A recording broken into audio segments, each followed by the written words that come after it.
Assalamualaikum warahmatullahi wabarakatuh.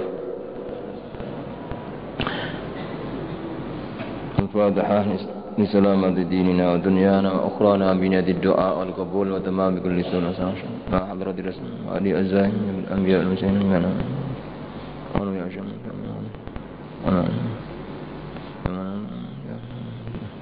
ya awliya al-baldah سوري من والدينا ومعلمين شيخنا جداتنا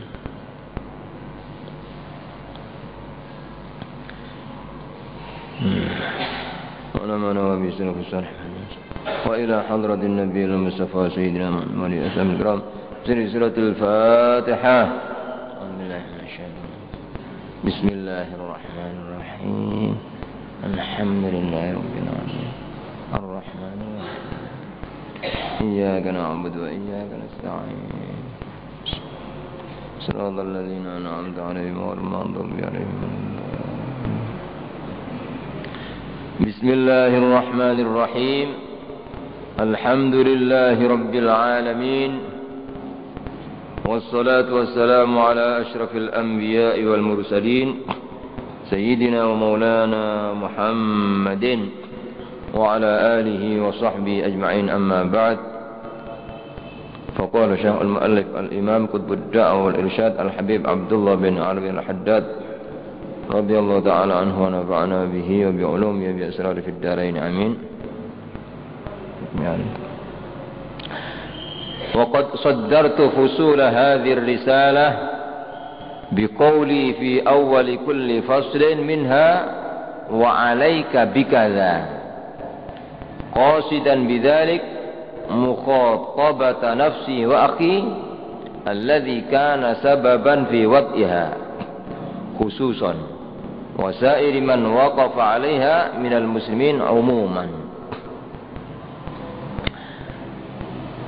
Para bapak, ibu-ibu dan saudara-saudara jamaah pengajian di Masjid Jami' yang dirahmati oleh Allah, setelah Al-Imam Abdullah bin Ali Al-Haddad dalam kitabnya Risalatul Mu'awana ini menerangkan tentang kewajiban kita setiap orang Islam untuk memerangi nafsu kita sendiri, karena nafsu itu selalu punya watak senang melakukan kejelekan-kejelekan. Nafsu itu memiliki sifat-sifat yang tercela, seperti suka sombong, suka pamer, suka membanggakan diri, suka terkenal, suka keramat, suka apa saja.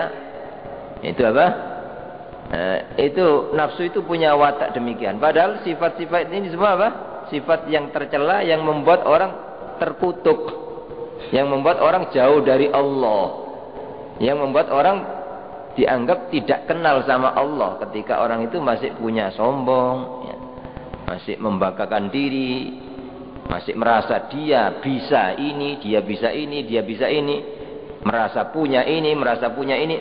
Ini yang membuat penutup antara dia dengan Allahnya jauh, yang jauh. Maka supaya orang ini bisa dikatakan orang yang beribadah kepada Allah, cocok disebut sebagai hamba Allah, maka harus berusaha menghilangkan semua sifat-sifat yang tercela, yang ini merupakan sifatnya nafsu gitu. Jadi harus diperangi nafsu itu. Ketika orang merasa dirinya punya ini, enggak, saya enggak punya apa, ini semua milik Allah, saya enggak bisa apa-apa, semua ini yang membisahkan Allah ya. Jadi ketika merasa bangga, saya bisa ini, enggak, kamu enggak bisa apa-apa, ini Allah. Andaikan Allah enggak ngasih pertolongan, kamu jadi orang yang paling jelek. Begitu ya. Ketika benci kepada orang ya, diperangi. Kenapa kamu benci kepada orang, padahal ini ciptaan Allah, makhluk Allah, Allah yang menghendaki ya. Begitu seterusnya, itu namanya mujahadah ya. Disebutkan dalam ayat Quran, walladzina jahadu fina lanahdiyannahum subulana. Orang-orang yang berjihad, berperang, ya, melawan nafsu untuk mendapatkan keridhaan kami, pasti kami tunjukkan akan jalan yang menuju ridho kami, ya. Makanya tidak ada ibadah yang lebih besar nilainya, yang lebih tinggi nilai pahalanya dibanding daripada mujahadah, melawan nafsu, perang melawan nafsu. Dan ini memang paling beratnya perang, ya. Jadi lebih berat daripada perang melawan orang kafir itu jihadun nafsi, ya. Ya, supaya kita tidak terlalu berat dalam memerangi nafsu kita itu harus dibantu dan didukung dengan sering-sering lapar, gitu. Artinya jangan orang itu membiasakan kenyang, ya. Ketika orang itu kenyang, nafsu itu akan menguat sehingga jarang orang yang kuat, ya, menundukkan nafsu, ya. Setelah selesai beliau, ya, membahas tentang bahayanya nafsu, ya, beliau ingin menjelaskan di antara ciri kitab yang dikarang ini. Jadi tidak sama dengan kitab-kitab karangan beliau yang lain, juga tidak sama dengan kitab-kitab karangan ulama yang lain. Jadi kitab ini punya ciri khusus, gitu loh. Kenapa? Karena asal mula beliau mengarang kitab ini adalah permintaan dari salah seorang saudara beliau, kawan beliau yang ingin minta nasihat, minta wasiat, ya. Otomatis dalam kitab ini selalu diucapkan wa alaika bikadak. Kamu harus demikian loh, kamu harus melakukan ini, kamu, ya, otomatis, ya. Tapi beliau menyebutkan dalam kitab ini, waqad saddartu fusul hadhihi risalah, sungguh kami kedepankan, artinya kami letakkan terdahulu fasal-fasal risalah ini, maksudnya risalah ini, kitab kecil ini, biqauli, dengan ucapanku, fi awwali kulli faslin minha, pada awal setiap fasal, setiap pembahasan dari fasal-fasal di kitab ini, beliau mendahului dengan wa alaika bikadza. Artinya alaika itu haruslah kamu melakukan demikian, haruslah kamu melakukan demikian, haruslah kamu itu kitab ini nanti begitu, gitu. Nah, beliau ketika mengucapkan wa alaika itu qasidan bidzalik mukhatabatan nafsi. Ini hati-hatinya ulama dulu, ya. Ya, jadi ketika mengatakan sampean supaya begini, ya, itu niat pertama itu mengatakan wa alaika, haruslah kamu, itu ditujukan dirinya sendiri, gitu. Jadi pertama kali niat nasihati dirinya sendiri. Itu takutnya orang-orang sholihin zaman dulu, gitu, tidak ngasih nasihat, tidak menyampaikan khutbah, kecuali pertama kali ketika mulai berangkat itu saya niat nasihati saya sendiri dan merasa saya ini mungkin paling jeleknya orang. Mungkin orang yang mendengarkan pengajian itu jauh lebih baik daripada saya. Itu orang-orang sholihin dulu begitu, supaya jangan sampai ada sedikit sombong, merasa bangga. Sebab ketika orang sudah merasa sombong, merasa bangga, saya bisa ini, oh saya di hadapan orang banyak, yang hadir banyak, maka pada saat itu dia jatuh. Jadi dia kejangkitan penyakitnya setan, yaitu sombong. Jadi berarti orang ketika sombong itu sudah apa? Bukan manusia lagi, setan, ya. Setan berarti, ya. Ketika orang menyampaikan nasihat kok ada rasa sombong, berarti, ya, itu nasihat dari setan, ya. Nah ini, nah, untuk menghindari demikian, gitu, saking takutnya, gitu. Orang-orang sholihin dulu begitu. Setiap mau ngasih nasihat, mau ngasih pengajian, mau khutbah itu niat nasihati dirinya sendiri. Terus merasa mungkin saya ini jauh lebih jelek daripada orang yang mendengarkan. Mungkin di antara orang yang mendengar jauh lebih baik daripada saya. Itu begini, ini juga mujahadah. Mujahadah nafsu, gitu loh. Sebab nafsu itu pasti, apalagi orang terkenal, ya, yang hadir banyak, wah menarik, itu pasti timbul ini, ya.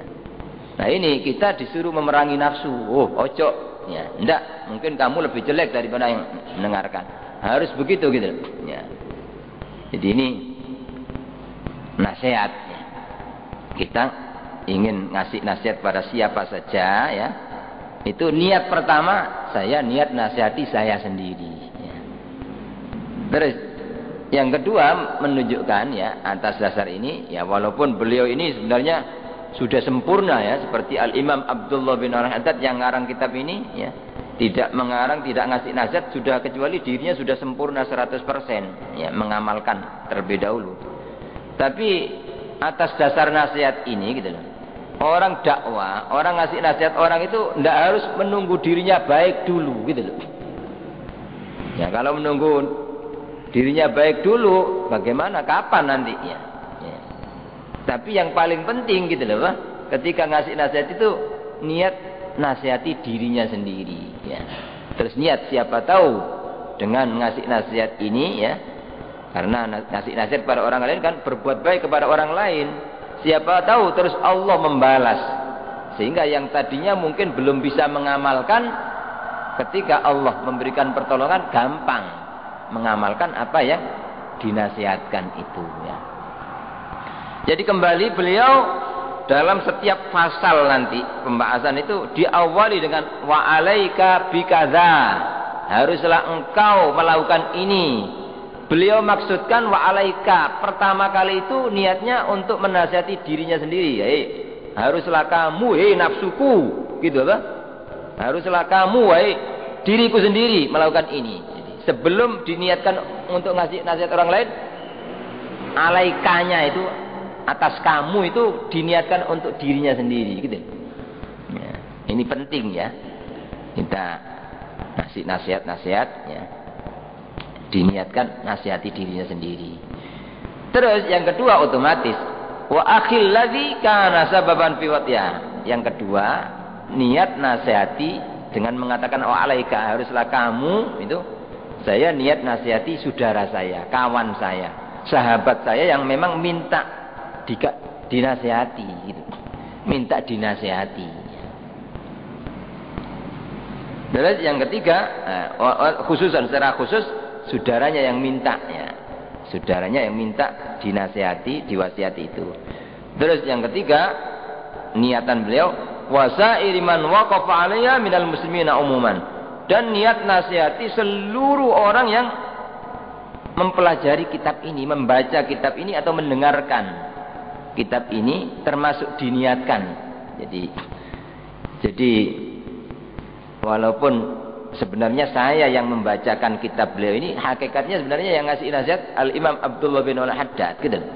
Karena beliau sudah niat.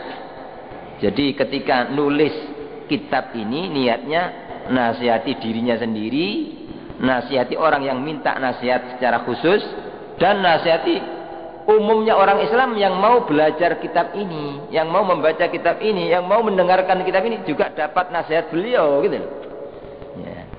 Jadi makanya walaupun mungkin saya hanya sebagai penterjemah saja membacakannya, tapi hakikatnya sebenarnya yang ngajar, yang menyampaikan ya, adalah beliau. Kata beliau, kenapa kok beliau menggunakan kata-kata alaika ya, haruslah kamu, terus diniatkan pertama kali dirinya sendiri ya. Kata beliau wahadil kalimatu, kalimah ini kata-kata alaika haruslah kamu melakukan ini, itu katanya laha waq'un fi qalbil mukhatab, punya pengaruh. Jadi ucapan haruslah sampean melakukan ini ya, sampean harus begini ya, sampean harus begini. Itu ucapan begitu itu katanya akan memberikan pengaruh, dampak positif.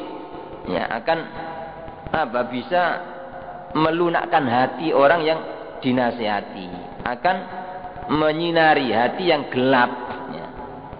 Jadi pengaruhnya demikian pada hati orang yang diajak bicara atau yang dinasihati. Satu ya. Jadi kata-kata sampean harus begini ya, itu lebih mengena gitu, lebih mengena. Ya. Terus yang kedua, Wa anju biha insyaallah taala minat tawbihi wal wa'idil alwaridaini fi haqqi man yaqulu wa la yaf'alu wa ya'lamu wa la ya'malu. Ya. Kenapa beliau kok mengatakan wa alaika, dan haruslah sampean melakukan ini? Diniatkan pertama kali kamunya itu dirinya sendiri. Haruslah kamu, awakku, kamu harus begini. Itu niatnya dirinya. Kenapa kok niatan beliau begitu? Itu katanya, saya anju, selamat dia dengan kata-kata wa alaika yang diniati untuk dirinya gitu loh. Saya selamat insyaallah, insyaallah taala selamat dari apa? Minat taubih, dari dicaci, dicela, wal wa'id, dan diancam. Cacian dan ancaman al-waridain yang datang fi haqqi man yaqulu wa la yaf'alu, tentang orang yang mengucapkan tapi tidak tidak berbuat gitu. Ngomong tapi tidak melakukan gitu. Ngasih nasihat tapi dirinya sendiri tidak melakukan. Nyuruh orang jamaah tapi dia sendiri malas jamaah. Nyuruh orang sergap ngaji tapi dia sendiri malas ngaji. Itu apa? Ada ancaman yang keras dalam Al-Quran, dicaci oleh Allah dalam Quran, dalam hadis. Wa ya'lamu wa la ya'malu, ancaman bagi orang yang mengetahui tapi tidak mengamalkan, diancam. Wong sudah tahu kok tidak mengamalkan. Yaitu disebutkan ancaman itu ya, di antara dalam ayat Quran surat As-Saff ayat 2 dan 3. Surat As-Saff ayat 2 dan 3 itu terdapat ancaman yang sangat keras bagi orang yang ngomong nasihati orang tapi dirinya sendiri tidak ngamalkan. Itu ya ayyuhalladzina amanu lima taquluna ma la taf'alun kabura maqtan 'indallahi an taqulu ma la taf'alun ma la ta'lamun ya. Ma la taf'alun ya. Kata Allah, hei orang-orang yang beriman, ya ayyuhalladzina lima taquluna ma la taf'alun. Mengapa kalian itu ngomong yang tidak kalian lakukan? Ya. Nyuruh orang sholat tapi dia malah sholat. Nyuruh orang supaya bakti sama orang tua, dia tidak bakti sama orang tua. Nyuruh orang ya senang kepada Al-Quran, dia tidak pernah baca Quran. Nyuruh orang supaya baik dengan saudara dan tetangga, dia tidak baik. Diancam. Loh, kenapa kamu ini ngomong sesuatu yang kamu sendiri tidak melakukan, kata Allah. Kabura maqtan indallahi, sangat besar murkanya di sisi Allah. Artinya sangat besar kena murka Allah. Antakulu mala taf'alun, kalian mengucapkan apa-apa yang tidak kalian kerjakan. Ini ancamannya sangat-sangat berat dalam ayat ini. Diancam oleh Allah. Jadi dalam istilah Jawa ngedak brus. Artinya ngomong ya, tapi gak ono amali, wujud amali ya. Pinter bicara tapi dia sendiri tidak mengamalkan ya. Ini ancamannya sangat berat ya. Lah Al-Imam Abdullah bin Al-Haddad, walaupun ya beliau ini disebutkan dalam biografi beliau ini ya, sudah mulai kecil, bukan mulai tua, mulai kecil itu sudah istiqomah ibadah, istiqomah menuntut ilmu, istiqomah melaksanakan sunnah-sunnah Rasul. Mulai kecil, wah luar biasa. Tidak ada mungkin orang seperti Al-Imam Abdullah bin Al-Haddad. Buta padahal, sejak umur 4 tahun buta. Tapi beliau istiqomah ngaji, dan tidak seperti sekarang. Zaman dulu itu jalannya ya tidak enak dan jauh kalau ingin ngaji itu. Itu ngaji di masjid sana, pindah sana. Tidak hanya ngaji saja gitu loh. Sebelum ngaji itu memenuhi jeding masjid dulu. Jadi ngisi jeding. Padahal buta gitu loh. Terus habis mengisi jeding masjid, sholat sunat. Tidak hanya 2 rakaat seperti kita umumnya, sampai 100 rakaat, 200 rakaat sebelum ngaji itu. Amalannya seperti itu gitu loh. Terus selesai ngaji sini pindah di masjid sana. Juga demikian memenuhi masjid sana. jeding masjid. Terus sholat sunat sekian ratus rakaat. Mulai kecil sudah begitu dan hafal Quran gitu. Beliau ini buta tapi hafal Quran. Terus karangannya banyak. Ya, beliau ini mengatakan tidak ada satu sunnah Rasul pun yang tidak dilakukan dalam kehidupannya itu. Apapun sunnah-sunnah Nabi sudah dilakukan. Ya. Sampai-sampai terakhir ya. Karena apa? Beliau tidak mau. Ya, menurut di hadis beliau itu Nabi itu rambutnya pernah panjang sekian sampai di leher gitu, pernah panjang demikian. Hanya satu itu yang belum dilakukan gitu loh. Karena apa namanya rambut panjang ini sudah dicemari oleh orang yang memang bukan niat dan itu tapi niat pamer, niat sombong dan sebagainya. Sehingga beliau tidak mau memanjangkan karena takut ini. Tapi di saat beliau sudah mau wafat, memikirkan sudah tua gitu loh, tidak mungkin ada niatan sombong dan sebagainya, supaya yang satu sunnah Rasul yang belum dilakukan itu dilakukan, beliau panjangkan. Setelah panjang terus dipotong, terus wafat. Artinya sudah lengkap 100% sunnah Rasul apa? Dilakukan oleh beliau. Tapi walaupun demikian gitu loh, baiknya beliau sudah sejak kecil sudah lurus jalan istiqomah ibadah. Walaupun sudah begitu itu masih takut. Takut nanti saya ngomong saya belum mengamalkan ini. Orang itu ya makin tinggi makomnya, rasa takutnya itu makin sangat gitu. Ya. Tapi justru kadang-kadang orang yang ahli maksiat tidak ada takut sama sekali. Ya. Nah ini saking takutnya beliau padahal beliau sudah sempurna itu supaya jangan sampai kena ancaman itu saya, ancaman dalam Al-Quran. Mengapa kamu mengatakan sesuatu yang kamu sendiri tidak mengamalkan? Kamu akan terkena murka Allah yang sangat berat. Kalau hanya pinter ngomong tapi tidak mau mengamalkan. Supaya selamat dari ancaman ini saya niatkan, saya nasihati diri saya. Jadi misalnya nanti ada pertanyaan dari Allah, loh misalnya gitu loh. Loh kenapa kamu dulu ngasih nasihat padahal kamu belum melakukan. Duh, ya Allah, saya ketika menyampaikan nasihat kamu harus begini ya. Itu saya niatkan, saya nasihati diri saya ya Allah. Begitu, misalnya ya, supaya tidak terkena ancaman itu. Niatan yang pertama niat nasihati diri saya sendiri. Ya. Jadi misalnya ditanya gitu, kenapa kamu kok nasihati orang? Duh, enggak ya Allah. Sebenarnya itu Allah Maha tahu ya niatan orang gitu loh. Ya, jadi ketika orang, justru itu saya niat nasihati diri saya sendiri supaya diri saya baik. Ya. Jadi kata beliau, ucapan wa alaika ya, yang diniati nasihati dirinya sendiri. Ketika orang itu ngasih nasihat orang, tapi tidak merasa sombong gitu loh. Tapi merasa dirinya ini mungkin lebih jelek daripada orang lain. Dirinya ini niat nasihati dirinya sendiri. Ya. Dia merasa tidak bisa apa-apa, tidak punya ilmu, tidak punya kemampuan, tidak bisa tanpa dibisakan oleh Allah. Yang ngasih hidayah Allah, yang membisakan Allah. Ya. Orang ketika ngasih nasihat harus begitu, jangan dirinya. Sehingga kadang-kadang seolah-olah dirinya yang bisa ngasih nasihat orang, dirinya yang bisa memperbaiki orang, dirinya yang bisa menyelamatkan orang. Ini bukan hamba Allah namanya, ini jadi Tuhan ini. Hambanya nafsu. Jadi dia bukan bertuankan Allah, tapi bertuankan nafsu. Ketika orang ngasih nasihat, merasa dirinya yang bisa ngasih nasihat. Ngasih nasihat, merasa dia bisa memperbaiki orang. Ini namanya tidak cocok menjadi hamba Allah, tapi menjadi ya, hambanya nafsu. Ya. Dan ini dia berarti seolah-olah mengaku sebagai Tuhan.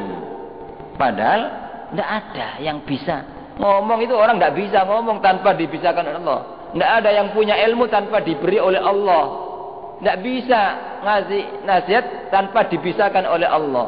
Orang tidak akan mau mendengarkan kalau bukan Allah yang menggerakkan hatinya untuk mau mendengarkan. Orang tidak akan dapat hidayah kalau Allah yang tidak ngasih hidayah. Jadi orang ketika ngasih nasihat orang itu harus punya begitu, saya gak iso apa-apa. Allah yang memisahkan, Allah yang buka hati, Allah yang ngasih hidayah orang. Saya hanya sekedar nyampaikan ya. Terus diniati, saya nasihati diri saya sendiri. Itu apa? Ya, jadi katanya beliau, ketika orang ngasih nasihat tapi perasaannya mungkin saya ini lebih jelek daripada orang, saya ini tidak bisa apa-apa, tidak punya apa-apa. Allah yang membisahkan, Allah yang ngasih nasihat, Allah yang memberi hidayah, Allah yang membuka hati, Allah yang menggerakkan orang untuk bisa mendengarkan nasihat. Terus ucapan demikian yang diniati itu katanya lebih mengena pada hati, gitu.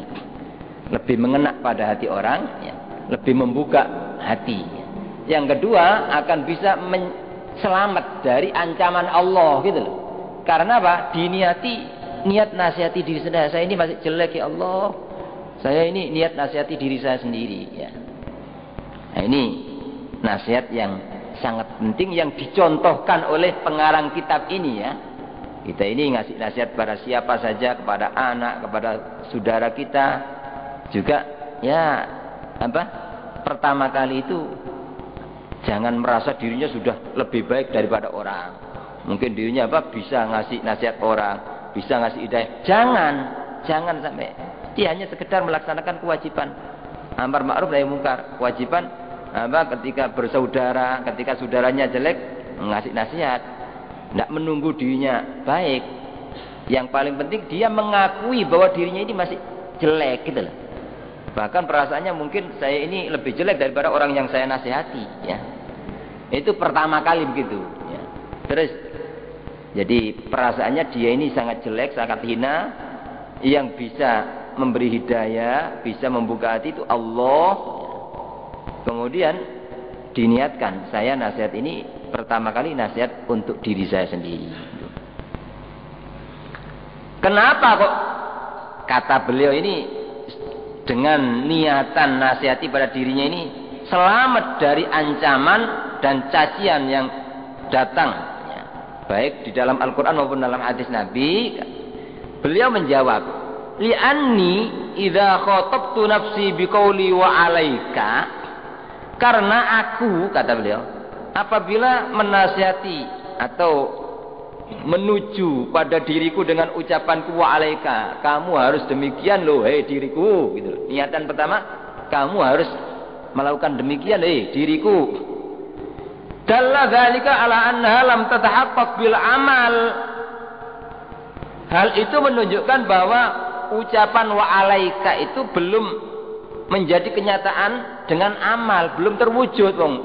Baru ngasih nasihat kok. Kamu harus misalnya, ya, kamu harus apa? Senang jamaah. Ya otomatis dia apa? Misalnya waktu itu belum sergap jamaah, pada waktu itu dia punya niat nasihati dirinya sendiri, gitu loh. Ya, kamu harus bakti sama orang tuamu loh. Misalnya waktu itu dia kurang bakti, dengan mengatakan nasihat kepada orang lain, sampean ini harus, ya, bakti sama orang tua sampean. Tapi dia menunjukkan sampean itu dirinya sendiri, ya. Kamu, dirimu. Itu berarti apa? Ya, misalnya waktu itu dia belum mengamalkan itu, otomatis dia ada niatan untuk berbuat, ya. Karena dia nasihati dirinya sendiri. Itu maksudnya demikian. Jadi, ya ini, ya, kalau orang tidak niat itu berat, ya. Apalagi seperti kita khutbah Jumat itu, setiap Jumat mari kita tingkatkan keimanan dan ketakwaan kita. Tingkatkan apa? Habis ya tetap sholat Jumatnya ya itu apa? Kalau sholat ya kadang-kadang tidak khusyuk seperti itu, ya. Kalau keluar ya maksiat seperti itu. Terus peningkatan apa gitu? Mari kita tingkatkan keimanan dan ketakwaan kita, ya. Padahal ya tetap, ya. Nah ini, tapi ketika orang niatkan, saya niat nasihati diri saya sendiri dan mengakui bahwa saya ini belum bisa, ya Allah, saya hanya sekedar melaksanakan, ya, perintah, ya, hanya apa? Tapi yang ngasih hidayah engkau, ya, yang beri petunjuk engkau, yang apa? Memperbaiki manusia engkau, bukan saya tidak bisa apa-apa, ya. Dengan demikian orang akan bisa selamat, ya. Selamat dari sombong, selamat dari ujub, selamat dari pamer, selamat dari kena ancaman, karena niatan utamanya itu nasihati dirinya sendiri, ya. Terus di samping ketika orang haruslah kamu melakukan ini yang diniati untuk dirinya itu, tidak harus dirinya itu sudah mengamalkan apa yang dikatakan itu, ya. Mungkin setelah itu dia mengamalkan, karena niatnya kan niat nasihati dirinya sendiri. Di samping itu katanya, wa ala anni lam azal ahuswa ala isti'mali ma tad'u ilaih, dan menunjukkan bahwa diriku, bahwa aku ini selalu menganjurkan diriku sendiri untuk mengamalkan apa yang diajakkan oleh diriku, ya, apa yang aku ajakkan itu. Saya menyampaikan, mari kita bertakwa kepada Allah. Itu saya niatkan nasihati sendiri, dan saya mengajak diri saya untuk tetap bertakwa, untuk meningkatkan takwa, ya. Mari kita tingkatkan silaturrahim misalnya, apa? Ya, dia memang punya niatan gitu loh. Jadi pertama nasihati dirinya, terus punya niatan untuk mengamalkan itu, ya. Terus menganjurkan dirinya, ayo kamu kurang baik sama familimu yang sana, disambung, begitu apa? Itu kata beliau demikian. Jadi ucapan itu menunjukkan bahwa aku ini masih selalu menganjurkan diri saya sendiri untuk mengamalkan apa yang aku ajakkan pada orang lain. Wa bidzalik yazulu talbisu 'alal mu'minin, dan dengan niatan itu gitu loh. Dengan niatan itu artinya ketika kita ngasihati kamu harus melakukan ini ya, misalnya begitu, tapi kamunya itu ditujukan pada dirinya sendiri, terus dia menyadari akan kekurangan dirinya sendiri, terus dia selalu mendorong dirinya, saya nanti akan melakukan apa yang saya ajakkan pada orang lain. Itu katanya dengan hal itu menjadi hilang pengkaburan atas orang mukmin. Jadi misalnya ada orang yang tahu, misalnya apa? Dia ngasih nasihat padahal ada kekurangannya yang diketahui oleh orang lain, diolok. Wis kamu gedabrus, awakmu dhewe durung apa? Durung apik wis nasihati wong. Itu hilang. Sampai Anda tahu saya ini punya niatan untuk nasihati saya sendiri gitu apa? Terus saya ingin memperbaiki diri saya sendiri gitu. Jadi artinya orang ngasih nasihat orang itu sebenarnya apa? Ya, tidak harus menunggu 100% baik. Lah kalau menunggu 100% baik, kapan? Ya, misalnya orang tua kepada anaknya, waduh aku dewe durung apik, terus wis gak wani ngandani anak. Kan apa? Tidak bisa, tetap gitu loh. Tapi orang tua harus mengakui kekurangan dirinya gitu loh. Terus menyadari bahwa dia hanya sekedar menyampaikan, tapi yang ngasih hidayah Allah, ya. Yang buka hati Allah, yang menyadarkan Allah. Terus dia punya niatan apa? Punya niatan untuk memperbaiki diri, ya. Itu demikian. Insya Allah kalau kita ini ketika amar ma'ruf nahi mungkar, ketika ngasih nasihat kepada orang, kita punya niatan itu, pertama kita merendah. Kita ini masih lemah, apa? Masih jelek, ya, masih sangat kurang. Kita tidak bisa apa-apa, tidak punya apa-apa, tidak mampu apa-apa. Terus itu pertama kunci ya. Kuncinya ngasih nasihat itu tawadhu, merendah. Jangan sampai merasa dirinya yang bisa, jangan. Untuk keberhasilan dakwah, nasihat itu loh. Ya. Terus otomatis biasanya kalau orang begitu itu nasihat tidak kasar. Karena merasa dirinya sendiri belum tentu lebih baik. Ya, sedang. Terus yang kedua apa? Ya, niat. Ya. Ketika ngasih nasihat sama orang lain itu ya, niat nasihati dirinya sendiri. Insya Allah dengan niatan demikian ini lebih mengena gitu. Jadi orang yang dikasih nasihat itu ya sedikit banyak pasti menerima nasihatnya ini. Minimal tidak akan timbul apa bahaya. Kadang-kadang kan ada orang itu niatnya baik, niat nasihati orang, tapi justru tidak dapat balasan baik, malah justru mengancam. Kadang-kadang kan demikian. Mungkin karena salah. Ya, satu mungkin ada sombongan. Ya. Yang kedua ada pamer. Jadi supaya dikatakan ini. Ya. Nah ini tidak akan berhasil kan. Terus, ya, apa? Tidak ada rasa belas kasihan, tapi dengan kasar. Ya, karena orang ngasih nasihat orang itu seperti dokter gitu loh. Dokter menghadapi pasien itu, jadi tidak ada sombong, tapi dasarnya itu sayang, seakan. Dasarnya dokter itu kasihan.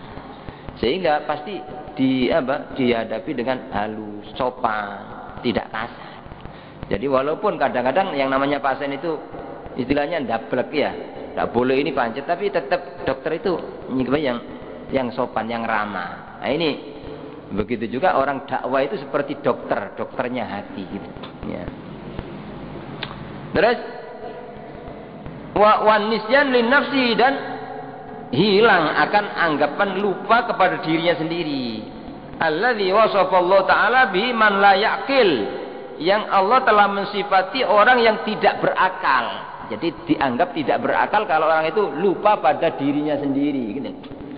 Fi qouli ta'ala, dalam firman Allah Ta'ala, ta'murunan nasa bil birri wa tansawna anfusakum wa antum tatluna al-kitab afala ta'qilun. Kata Allah, apakah kalian menyuruh manusia berbuat baik sedangkan kalian melupakan diri kalian sendiri? Kalian masih rusak tapi ngajak orang berbuat baik. Nah, ini wa antum tatlun, padahal kalian kan sudah membaca kitab ya, yang isinya merintah untuk berbuat baik. Afala ta'qilun, kata Allah, apa kalian tidak berakal? Jadi dalam ayat ini ketika orang itu ngasih nasihat orang tapi tidak nasihati dirinya sendiri gitu loh, merasa dirinya sudah baik padahal belum baik gitu loh. Apalagi bangga karena pinter ngomong gitu loh, pinter cerita dan sebagainya, sehingga orang yang mendengarkan tertarik, banyak mendengarnya, jamaahnya banyak, tapi dia sendiri tidak mengamalkan ya, isinya Al-Quran, tidak mencontoh sunnah Rasul, itu dikatakan tidak berakal gitu, tidak waras. Kata Allah ini, apa kamu tidak punya akal, mbok mikiro gitu loh ya. Jadi supaya tidak terkena ini gitu loh, Pak, tidak terkena ancaman ini, beliau menyontohi kita gitu loh, ngasih contoh pada kita ya. Ketika kita ini nasihati orang, kita dakwah, pertama kali kita ini ngaku dirinya itu kurang, masih salah, masih jelek, nggak bisa apa-apa. Terus yang kedua, niat nasihati dirinya sendiri gitu loh, sehingga nggak termasuk lupa kepada dirinya. Wong justru ini saya niat nasihati saya sendiri, ya Allah, saya tidak lupa sama ini. Saya sadar bahwa diri saya mungkin lebih jelek daripada orang lain gitu. Justru saya niat nasihati dirinya sendiri, diri saya sendiri gitu. Jadi berarti andaikan orang itu tulus niatan itu ya, tidak terkena ancaman ini gitu. Ya walaupun kalau bisa kita ini usahakan, wah kita ini harus 100% istilahnya sudah baik, tidak ngomong, tidak merintahkan untuk sholat sunat kecuali kita sudah sempurna sholat sunat, tidak menyuruh orang puasa sunnah kecuali kita sudah ahli puasa sunnah ya. Tidak nyuruh orang bakti sama orang tua kecuali dirinya orang yang paling bakti sama orang tua. Tidak nyuruh orang senang silaturahim kecuali dirinya memang baik sama saudaranya. Harus begitu gitu loh. Nah kalau dia masih belum, harus ngakoni gitu loh, ngaku bahwa saya ini masih jelek ya Allah, masih curang. Itu berarti tidak lupa sama dirinya gitu loh. Terus niat, saya ini niat nasihati diri saya ya Allah. Nah berarti tidak termasuk lupa kepada dirinya sendiri ya. Ayat ini memang secara umum ditujukan kepada semua umat manusia. Jadi tidak boleh orang itu nasihati orang, melihat orang itu seperti jelek semua, dinasihati. Tapi padahal dirinya masih jelek atau mungkin lebih jelek daripada orang. Itu jangan gitu. Jadi kalaupun orang itu ngasih nasihat, harus pertama kali diniatkan nasihati dirinya sendiri, terus dia harus berusaha, saya akan memperbaiki diri saya ya. Harus punya niatan begitu ya. Ayat ini secara khusus ya, adalah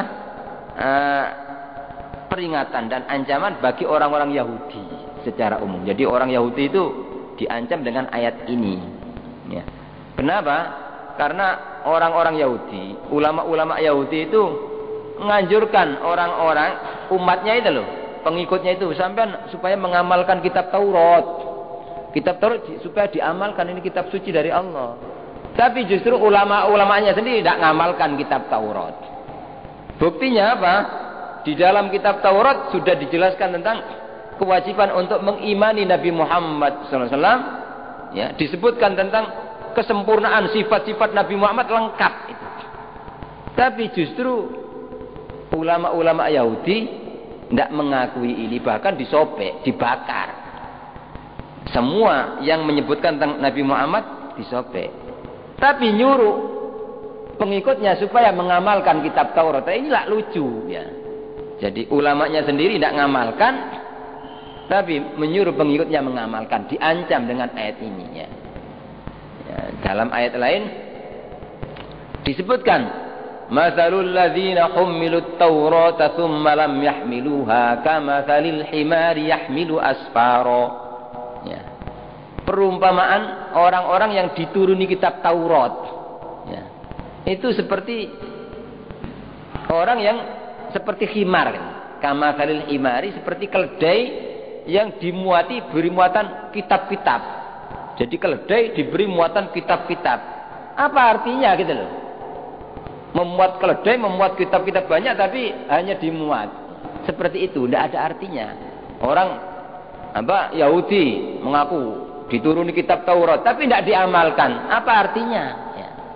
Begitu juga kita mengaku orang mukmin ini yang dituruni kitab Quran, bangga dengan orang mukmin, tapi tidak pernah baca Quran, tidak pernah mempelajari Quran ya, tidak tahu isinya Al-Quran ya. Apa dikatakan umat Muhammad yang bangga dengan Al-Quran ya.